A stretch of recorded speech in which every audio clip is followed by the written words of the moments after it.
آج کی گفتگو کا موضوع ہے صبر و برداشت۔ دنیا کی زندگی میں کوئی انسان بھی رنج و غم، مصیبت و تکلیف، آفت و ناکامی اور نقصان سے بے خوف نہیں رہ سکتا۔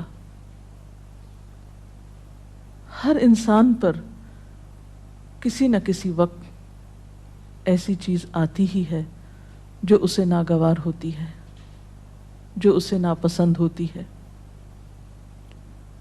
اور یوں بسا اوقات انسان کو ناپسندیدہ حالات میں ڈال کر اس کی آزمائش کی جاتی ہے۔ قرآن پاک میں اللہ تعالیٰ فرماتے ہیں وَنَبْلُوكُمْ بِالْخَيْرِ وَالشَّرِّ فِتْنَةً، ہم تمہیں اچھے برے حال میں مبتلا کر کے تمہاری آزمائش کریں گے۔ ایک اور جگہ پر فرمایا خلق الموت والحیات لیبلوکم ایکم احسن عملا، اس نے موت اور زندگی کو بنایا تاکہ وہ تمہارا امتحان لے کر دیکھے، تمہیں آزما کر دیکھے کہ تم میں اچھے کام کون کرتا ہے۔ اچھے وقت میں، اچھے حالات میں اچھا بننا، موافق ماحول میں، خوشگوار حالات میں، یہ مشکل نہیں ہوتا، لیکن اس وقت اچھا بن کے دکھانا جب انسان پر ایسے حالات آئیں جو اس کے لیے تکلیف اور پریشانی کا باعث ہوں، اس کی مرضی کے مطابق نہ ہوں، ایسے میں ہی کسی انسان کا صحیح طور پر پتہ چلتا ہے کہ وہ دراصل کیسا انسان ہے۔ اب جب بھی کوئی مشکل آتی ہے یا مصیبت آتی ہے تو اس وقت انسان کے سامنے دو راستے ہوتے ہیں۔ ایک تو یہ کہ اس مشکل یا مصیبت کا صحیح طور پر مقابلہ کرے، اس میں مثبت رویہ اختیار کرے، صبر سے کام لے، اور دوسرا راستہ یہ کہ انسان اس پر چیخے چلائے، پریشان ہو، حواس کھو بیٹھے، مایوسی کا شکار ہو۔ اب ان دونوں راستوں کو دیکھ کر آپ خود فیصلہ کر سکتے ہیں کہ کون سا راستہ آپ کے حق میں زیادہ مفید ہو سکتا ہے۔ کسی بھی آنے والی مشکل یا آزمائش کو اگر انسان رب کا فیصلہ سمجھ کر قبول کر لیتا ہے تو اس صورت میں انسان کے اندر صبر آ جاتا ہے، اور اگر انسان مایوس ہوتا ہے، اس فیصلے کو قبول نہیں کرتا، اللہ سے ناراض ہوتا ہے، تو حاصل کچھ بھی نہیں ہوتا،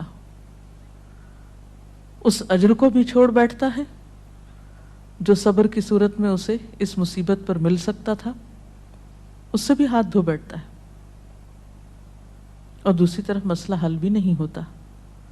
اس کے برعکس جو لوگ مصیبت پر صبر کرتے ہیں ان کے بارے میں قرآن پاک میں آتا ہے وَبَشِّرِ الصَّابِرِينَ الَّذِينَ إِذَا أَصَابَتْهُمْ مُصِيبَةٌ قَالُوا إِنَّا لِلَّهِ وَإِنَّا إِلَيْهِ رَاجِعُونَ أُولَئِكَ عَلَيْهِمْ صَلَوَاتٌ مِّن رَّبِّهِمْ وَرَحْمَةٌ وَأُولَئِكَ هُمُ الْمُهْتَدُونَ، اور خوشخبری ان لوگوں کو دیجیے جو مصیبت پر صبر کرتے ہیں اور کہتے ہیں کہ ہم اللہ کے ہیں اور اللہ ہی کی طرف ہمیں واپس جانا ہے۔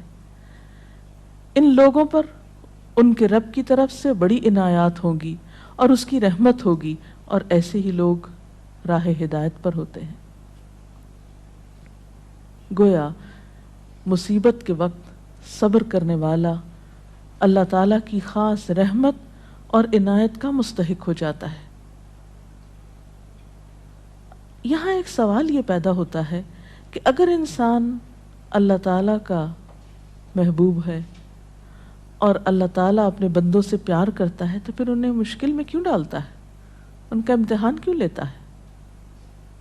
تو بات یہ ہے کہ دنیا میں بھی امتحان کے بغیر انسان کی اصل قدر و قیمت سامنے نہیں آتی۔ مثلاً ایک ماں اپنے بچے سے پیار کرتی ہے لیکن اس کو اسکول بھیجتی ہے، جب امتحان کا وقت آتا ہے تو گھر نہیں بٹھا لیتی، امتحان کے لیے بھیجتی ہے تیار کر کے، اور امتحان سے جب بچہ گزرتا ہے تو ہی وہ پہچانتا ہے کہ اب وہ کس قابل ہے۔ کامیابی امتحان کے بعد ہی آتی، بغیر امتحان کے تو کامیابی کا تصور ہی نہیں۔ اسی طرح ہم دیکھتے ہیں کہ دنیا کی تاریخ میں جس طرح کے بھی لوگ آئے، خواہ وہ نیک آئے یا بد آئے، اچھے یا برے، انبیاء اور صالحین تھے یا فاسقین و فجار تھے، آزمائشیں ہر ایک کی زندگی میں آئیں۔ اس دنیا میں سب کو امتحانوں سے گزرنا پڑا۔ ہاں، یہ فرق ضرور ہے کہ اللہ کے پیاروں نے اللہ کی طرف سے آئے ہوئے امتحان پر کبھی شکوہ نہیں کیا، بے صبری سے اور جلد بازی سے کام نہیں کیا، بلکہ اس کے برعکس صبر سے کام لیا۔ نبی صلی اللہ علیہ وسلم نے فرمایا کہ اذا احب اللہ قوما، جب اللہ کسی قوم سے، کسی گروہ سے محبت کرتا ہے، ابتلاہم، تو ان کو آزما لیتا ہے۔ گویا آزمائش اللہ کی طرف سے کسی ناراضگی کی علامت ہی نہیں، بلکہ بسا اوقات وہ اس کی محبت کی علامت ہوتی۔ پھر فرمایا کہ جو شخص اس پہ راضی ہو جاتا ہے، اللہ اس کے لیے راضی ہو جاتا ہے، اور جو ناراض ہوتا ہے، اللہ تعالیٰ اس سے ناراض ہو جاتا ہے۔ لیکن وہ لوگ جو کسی بھی دکھ، تکلیف اور آزمائش کے وقت صبر کرتے ہیں، تو ان کے بارے میں خوشخبریاں بھی ہیں۔ ایک جگہ پر آتا ہے ان اللہ مع الصابرین، اللہ صبر کرنے والوں کے ساتھ ہے۔ وبشر الصابرین، صبر کرنے والوں کو بشارت دے دو۔ اور قیامت کے دن تو صبر کرنے والوں کا اجر بے پناہ ہے۔ حدیث میں آتا ہے قیامت کے روز دنیا میں عافیت سے رہنے والے جب آزمائش میں مبتلا لوگوں کے اجر کو دیکھیں گے، یعنی قیامت کے دن جو ان کو اجر ملے گا اس کو دیکھیں گے، تو تمنا کریں گے کہ اے کاش دنیا میں ہماری جلد کینچیوں سے کاٹ دی جاتی اور ہم بھی صبر کرتے اور آج ہمیں بھی اتنا بڑا اجر ملتا۔ اور اس کے علاوہ جو بھی مصیبت، تکلیف، حتیٰ کہ کانٹا بھی چبھتا ہے بندہ مومن کو، تو اللہ تعالیٰ اس کے بدلے میں بھی انسان کے گناہ معاف کرتا رہتا ہے۔ اس لیے کبھی بھی اس بات پر پریشان نہیں ہونا چاہیے کہ کوئی مصیبت جو آ گئی تو یہ شاید اللہ تعالیٰ کی ناراضگی ہی کا ذریعہ ہے۔ نہیں، اسی پریشانی میں آپ اللہ کی رضا کو بھی پا سکتے ہیں۔ نبی صلی اللہ علیہ وسلم نے فرمایا جس مسلمان کو کوئی قلبی اذیت، جسمانی تکلیف، بیماری، رنج، دکھ، غم، کچھ بھی جو پہنچتا ہے، حتیٰ کہ اگر اسے کانٹا بھی چبھ جاتا ہے اور وہ اس پہ صبر کرتا ہے، تو اللہ تعالیٰ اس کے بدلے اس کے گناہوں کو معاف کر دیتا ہے۔ اس لیے تکلیف مانگنی تو نہیں چاہیے، عافیت کی دعا پسندیدہ ترین دعاؤں میں سے ہے، لیکن اگر تکلیف آ جائے تو اس پر واویلا نہیں کرنا چاہیے، اس کو اللہ کا فیصلہ سمجھ کر قبول کر لینا چاہیے، اور اس وقت صبر سے کام لینا چاہیے۔ اب سوال یہ پیدا ہوتا ہے کہ صبر کیا کیسے جائے؟ تو اس کے لیے شعوری کوشش کی ضرورت ہوتی ہے۔ حدیث پاک میں آتا ہے من یتصبر یصبرہ اللہ، جو صبر کرے گا اس کو اللہ صبر دے دے گا۔ تو گویا سب سے پہلے نیت اور ارادے کی ضرورت ہے، اللہ کے فیصلے کو قبول کرنا، ایکسپٹ کر لینا کہ جو ہونا تھا ہو گیا، آپ اسے تبدیل نہیں اب کر سکتے۔ مثلا کوئی شخص فوت ہو گیا، آپ اس کو دنیا میں لا تو نہیں سکتے، اب کیا اللہ کے فیصلے کو قبول کر لیجئے اور اس طرح بہیو کیجئے کہ اللہ راضی ہو جائے کہ ہاں اس میرے بندے نے میری بات کو قبول کر لیا، اس کا برا نہیں مانا۔ پھر اسی طرح انسان اپنے رب کی طرف سے ملنے والی نعمتوں کو اس موقع پہ یاد کرے۔ جب ایک چیز جاتی ہے تو بہت سی ہمارے پاس بھی تو ہوتی ہیں، عموماً ہم اس کے پیچھے تو بہت روتے ہیں جو چلی جاتی ہے، اور جو نعمتیں ابھی ہمارے ہاتھ میں ہیں، ابھی ہمارے پاس ہیں، ان پر ہماری توجہ ہی نہیں جاتی۔ مثلا خدا نخواستہ بچوں میں سے اگر ایک فوت ہو گیا تو باقی تو ہیں، اگر خدا نخواستہ اولاد نہیں تو والدین تو ہیں، وہ نہیں بہن بھائی تو ہیں، صحت سلامتی عطا کی ہے، ساری نعمتیں اگر انسان ان کا احساس کرتا رہے، ان کا ذکر کرتا رہے، ان کو تسلیم کرتا رہے، تو انسان کے اندر صبر و رضا کی کیفیت پیدا ہوتی ہے۔ اور پھر اگر پھر بھی دل میں صبر نہ آئے تو ان لوگوں کے حالات پر نظر ڈالی جائے جو ہم سے زیادہ مصیبتوں کا شکار ہے. اگر ہم کسی ایک بیماری میں خدا نخواستہ مبتلا ہیں تو ان لوگوں کو جا کر ہسپتالوں میں دیکھیے جو ایک وقت میں کئی ایک بیماریوں میں مبتلا ہیں. تو ہمیشہ تکلیف میں اپنے سے بڑی تکلیف والے پہ نظر ڈالیں گے تو اپنی بھول جائیں گے. اور اس کے ساتھ ساتھ یہ ہے کہ انسان کو دعا بھی کرتے رہنا چاہیے. قرآن پاک میں بھی ایسی دعائیں ملتی ہیں جیسے ربنا افرغ علینا صبرا وتوفنا مسلمین، ربنا افرغ علینا صبرا وثبت اقدامنا. ان دعاؤں کو بھی پڑھنا چاہیے. اسی طرح حضرت ابن عباس کا بیان ہے کہ نبی صلی اللہ علیہ وسلم جب کسی رنج و غم میں مبتلا ہوتے تو یہ دعا کیا کرتے تھے، لا الہ الا اللہ رب العرش العظیم، لا الہ الا اللہ رب السماوات و رب الارض و رب العرش الکریم. تو اللہ کا ذکر، اس کی دی ہوئی نعمتوں کا شکر انسان کے لیے صبر کے معاملے کو آسان کر دیتا ہے. اور حقیقت یہ ہے کہ صبر سے بڑھ کر کوئی چیز نہیں جو انسان کے لیے اتنی فائدہ مند ہو. جیسا کہ ایک بخاری کی حدیث میں آتا ہے، ما اعطی احد عطاء ما اعطی احد عطاء خیرا واوسع من الصبر. صبر کی توفیق سے بڑھ کر سمجھ لو کہ بہتر اور عمدہ نعمت کسی اور کو نہیں ملی. یعنی جس کو صبر کرنے کی توفیق ہو گئی، ہمت ہو گئی، تو سمجھ لیجئے کہ اس کو سب سے بڑھ کر نعمت مل گئی. یہ توفیق رب کی نعمتوں میں سے ایک بڑی نعمت ہے. اور ایک اور روایت میں تو صبر کو آدھا ایمان کہا گیا، صبر نصف الایمان.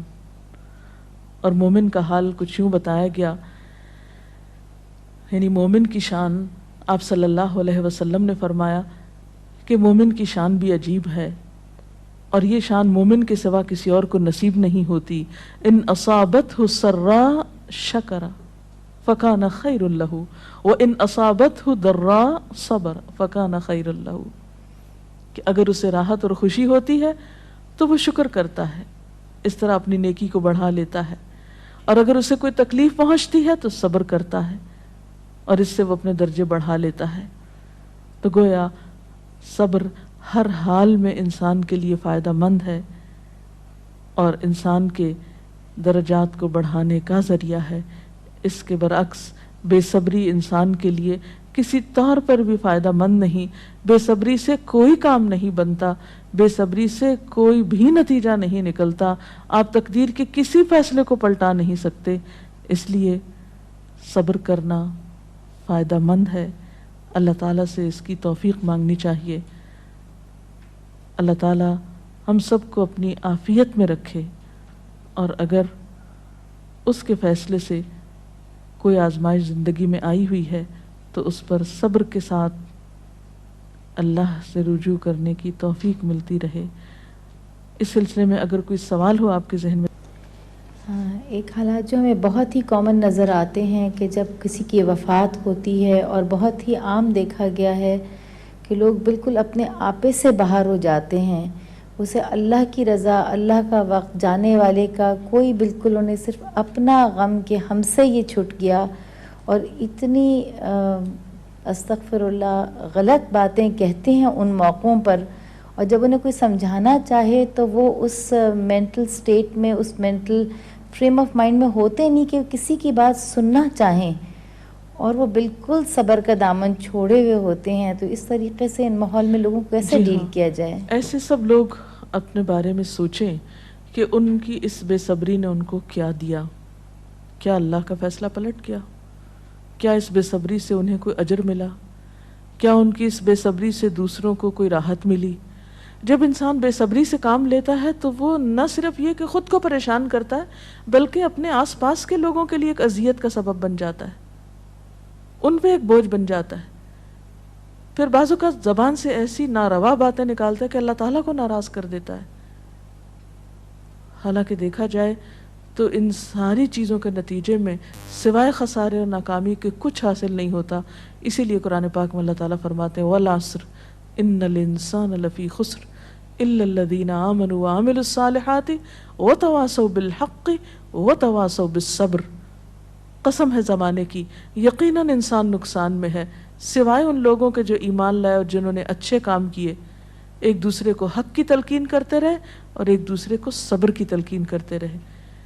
تو خواہ تکلیف میں مبتلا شخص چیخنا پکارنا کرے، پھر بھی آس پاس کے لوگوں پر لازم ہے کہ وہ کسی نہ کسی طریقے سے اسے صبر کی طرف لے آئیں، اس لیے کہ صبر کے علاوہ اور کوئی دوا ہے ہی نہیں ایسے لوگوں کی۔ میم صبر کا مطلب کیا ہے؟ صبر کرنا کیا ہوتا ہے؟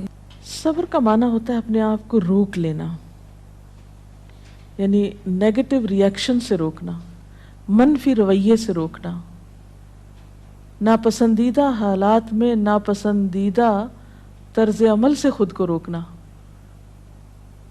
اور ایسے موقع پر ہمت اور دلیری سے کام لیتے ہوئے وہ طریقہ اور وہ طرز عمل اختیار کرنا جو اللہ تعالیٰ کی رضا کا باعث بنے۔ انسان اسفل سافلین میں نہ جا گرے، اپنے درجے سے انسانیت سے نیچے نہ اترے، اپنی زبان اپنے طرز عمل سے کوئی ایسا مظاہرہ نہ کرے جو انسانیت کے خلاف ہو، ایک مسلمان کی شان کے خلاف ہو، جو اللہ کو ناراض کرنے والا ہو۔ اسی رویے کا نام صبر ہے۔ رسول اللہ صلی اللہ علیہ وسلم کی زندگی سے میڈم کوئی مثال بتائیں جب ان کو کوئی بہت بڑا لاس ہوا ہو یا کوئی ان سے بچھڑ گیا ہو تو ان کا کیا رد عمل ہوتا تھا؟ اس میں ہم بے شمار مثالیں دیکھتے ہیں۔ مثلاً آپ دیکھتے ہیں کہ سفر طائف کے موقع پر جب آپ صلی اللہ علیہ وسلم کو لوگوں نے پتھروں سے مارا، آپ پہ آوازیں کسے، آپ نے ان کو بد دعا تک نہیں دی، خاموشی اختیار کی، پیدل چلتے آئے، پھر ایک باغ میں آ کر آپ نے آرام فرمایا۔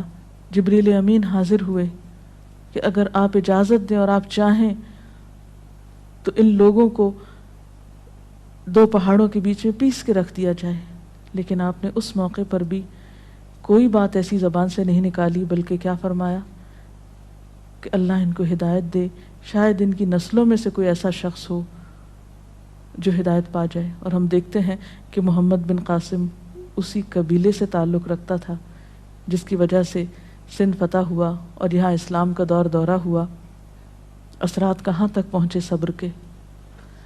اسی طرح اپنی اولاد کے معاملے میں آپ کے بیٹے ابراہیم، جن سے آپ کو بہت پیار تھا، جب وہ فوت ہوئے تو وہ آپ کی گود میں تھے اور آپ کے آنسو ٹپ ٹپ گر رہے تھے۔ لوگوں نے دیکھا تو کہا اللہ کے رسول صلی اللہ علیہ وسلم آپ بھی روتے ہیں؟ فرمایا کہ ہاں، یہ تو رحمت کی علامت ہوتی ہے، آنکھ آنسو بہاتی ہے، دل غمگین ہوتا ہے، لیکن زبان سے وہی نکلے گا جو اللہ کی رضا ہوگی، یعنی زبان سے کوئی ناپسندیدہ بات نہیں نکلے گی۔ اسی طرح جنگ احد کے موقع پر جب آپ کا دانت شہید کر دیا گیا، اس موقع پر بھی آپ نے کس طرح صبر و رضا سے کام لیا۔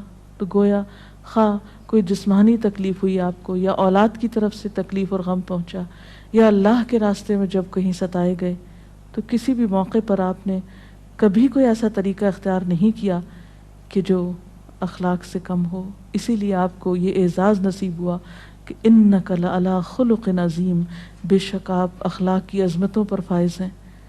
اور واقعی بہترین اخلاق اس وقت کسی کا پتہ چلتا ہے، اور بہترین اخلاق والا وہی ہو سکتا ہے جو ایسے موقع پر بہترین اخلاق کو ثبوت دے جب حالات اس کے موافق نہ ہوں، اس کے خلاف ہوں، اس کے نفس کو ناگوار ہوں، اس کے لیے تکلیف دہ ہوں، پریشان کن ہوں۔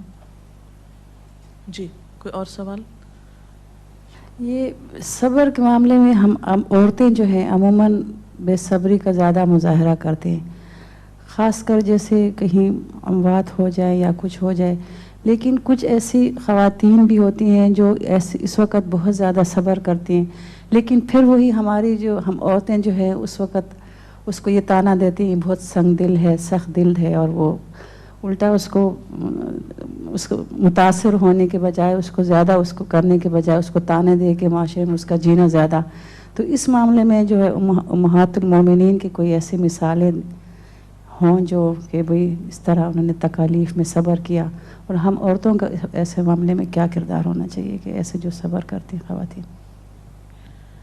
اس میں آپ دیکھیے کہ حضرت ام سلیم ہیں جن کا بچہ بیمار ہے، شوہر بیمار بچے کو چھوڑ کر جاتے ہیں، واپس آتے ہیں تو بچہ فوت ہو چکا ہوتا ہے. بیوی بہت صبر سے کام لیتی، یعنی ام سلیم جو ہیں بہت صبر سے کام لیتی ہیں، بچے کو ڈھانپ دیتی ہیں، شوہر کا استقبال کرتی ہیں، ان کو کھانا کھلاتی ہیں، آرام کرنے دیتی ہیں، اور پھر بہت عمدہ طریقے سے ان سے کہتی ہیں کہ اچھا ابو طلحہ یہ بتاؤ کہ اگر کوئی شخص تمہارے پاس اپنی امانت رکھے اور پھر امانت لینے کے لیے آ جائے تو تم کس طرح واپس لوٹاؤ گے؟ تو کہنے لگے کہ خوشی کے ساتھ لوٹاؤں گا. پوچھا تم ناراض تو نہیں ہوگے کہ وہ اپنی امانت کیوں لینے کے لیے آگے، یعنی واپس کیوں لے رہا ہے؟ کہا کہ نہیں، ناراضگی کس بات کی؟ تو کہنے لگے کہ دیکھو تمہارا بچہ تمہارے پاس اللہ کی امانت تھا، تمہاری ملکیت نہیں تھا، اللہ کی طرف سے ایک نعمت ملی ہوئی تھی، اللہ تعالیٰ نے اس کو واپس لے لیا. یعنی کس قدر خوبصورت انداز میں وہ اپنے بچے کی وفات کی خبر اپنے ہی شوہر کو دیتی ہیں، کوئی رونا دھونا نہیں، کوئی واویلا نہیں، کچھ بھی نہیں. اسی طرح جنگ احد میں ایک صحابی ہیں جن کے شوہر، جن کے بیٹے، جن کے باپ، جن کے بھائی شہید ہوتے ہیں، ان کو ہر ایک کی شہادت کی خبر سنائی جاتی ہے، لیکن وہ کہتی ہیں مجھے اللہ کے رسول صلی اللہ علیہ وسلم کے بارے میں بتاؤ کہ ان کا حال کیا ہے. اتنے رشتوں کے جانے پر کس قدر صبر سے کام لے رہی ہیں. ایک نہیں بے شمار مثالیں ایسی ہیں، اور اسلام تربیت بھی ایسے ہی کرتا ہے انسان کی. عرب کی ایک مشہور شاعرہ ہیں مرثیہ نگار. دور جاہلیت میں ان کا بھائی صخر فوت ہو گیا. بھائی سے بہت محبت تھی. اس کے فوت ہونے پر بہت دردناک مرثیہ لکھا. کہتی ہیں کہ این یجودا ولا تجمدا الا تبکیانی لصخر الندى، اے میری دونوں آنکھوں بس بہتی ہی رہو، کیا تم صخر بھائی کا نام تھا، صخر کے لیے روگی نہیں جو بہت ہی سخی تھا، خود بھی روتی تھی اوروں کو بھی رلاتی تھی. اور اس کے ساتھ ہی یہ کہ سیاہ رنگ کی کہتے ہیں کہ اس نے چولی پہن رکھی تھی کہ مرتے دم تک نہیں اتاروں گی، یعنی ہر وقت ایک غم کا سمبل بنی ہوئی تھی. جب اسلام لائیں، ایمان لائیں، تو اس کے بعد ایک جنگ میں ان کے 4 بیٹے اکٹھے شہید ہوئے اور ایک آنسو نہیں بہایا. انتہائی صبر کا مظاہرہ کیا.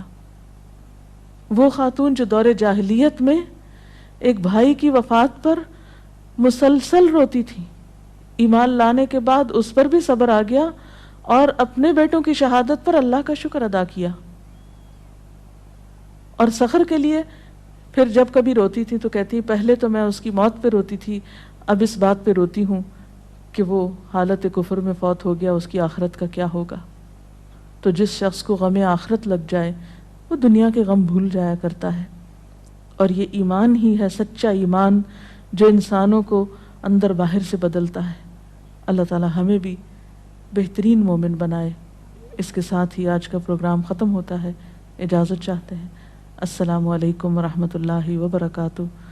سبحانک اللہم وبحمدک، نشہد ان لا الہ الا انت، نستغفرک ونتوب الیک. اللہ اکبر اللہ اکبر، لا الہ الا اللہ واللہ اکبر، اللہ اکبر وللہ الحمد.